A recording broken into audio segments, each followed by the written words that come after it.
Orphan First Kill has the story of Esther telling her first kills and how she became Esther. So the positives on the film are Isabel Fuhrman as Esther does a really good job again. In the first one, it was making girl look like a woman, and now it's actually the opposite. It's kind of making a woman look like a girl, because Isabel Fuhrman is closer to 33 years old than she was like 13 years ago. The first movie was 2009.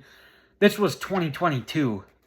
So I actually liked that it was actually kind of flipped like that. And she does really great in the role.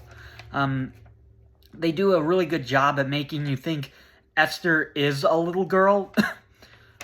They have taller props. So it's like her head is like just at the base level of like a table. And they have other actors on platform boots.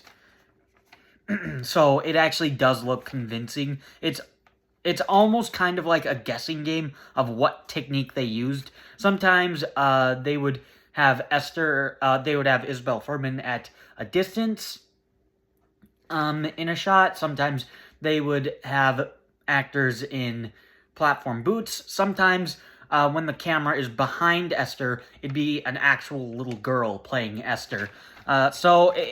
So you almost kind of guess what technique they're actually using, and it's all interesting and it's all convincing. and then from the time that, so you're just wondering when the family is gonna die, and you don't think anything special is actually gonna happen. And then from the time that Trisha shoots Detective Donovan, you're wondering what is happening, and then the movie just gets crazy and interesting. Gunner apparently killed the real Esther by playing with her too hard, throwing her down the stairs.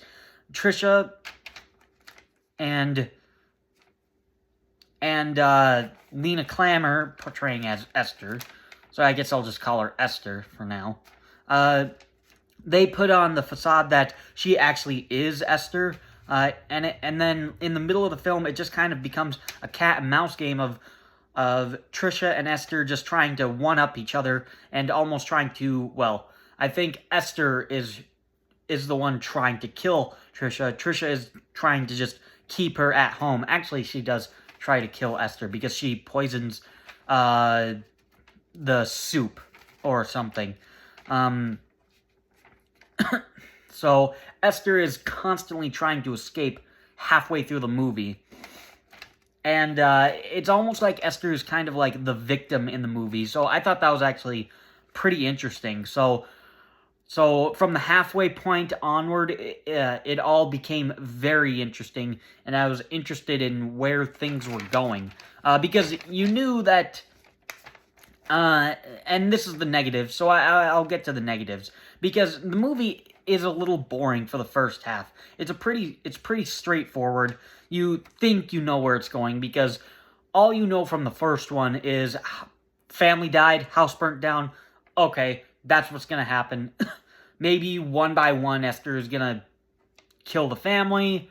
Maybe she's gonna kill them off right at the end of the film and the house burns down. But no, they actually do make it interesting of how they do that. They make the victims of death the bad guys against Esther. So I thought that was actually very interesting. So I really liked that. So again, the only negative is like the first half is the weaker part of the movie and kind of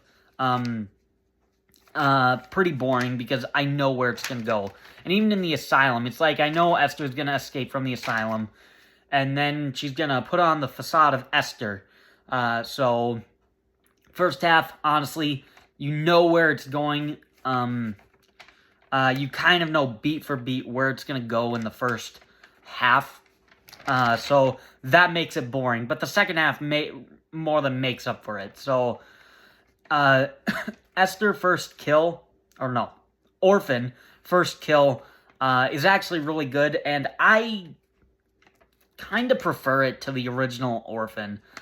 It's less dark of a movie, and it's a little, it's, I hesitate to say more entertaining, but it's more entertaining to watch Esther trying to escape the mother in this family. So I so I actually kind of prefer Orphan First Kill. So Orphan First Kill, even though both the movies are actually really good. So Orphan First Kill is actually a pretty good prequel. So I enjoy it. Thanks for watching.